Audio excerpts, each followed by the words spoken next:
Okay.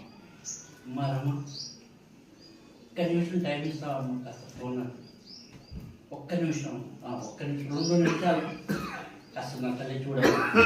2 నిమిషాలు కాస్త నేను చెప్పేది. చిన్నప్పుడు పుస్తకాలకి అట్టలేసి చెనకుండా జాగ్రత్తగా ఉండటం నేర్పగలిగి. మాకు ఇప్పుడు సెల్ ఫోన్ అవసరం అన్నమాట. అప్పు చేసైనా సరే నీ చదువు, నీ భవిష్యత్తు బాగుండాలని కొనిచ్చాడు, నాకు తెలియకపోయినా సరే. కానీ సెల్ ఫోన్ ఎలా వాడాలో ఎలా వాడకూడదు నాకు దాని గురించి తెలియదమ్మా. ఏదో నీకు తెలుసు, నేర్చుకున్నావు, నీ భవిష్యత్తు ఉపయోగపడుతుంది అని చెప్పి కొనిచ్చాడు. చాలా తేడా ఉందమ్మా నీ ప్రవర్తనలో.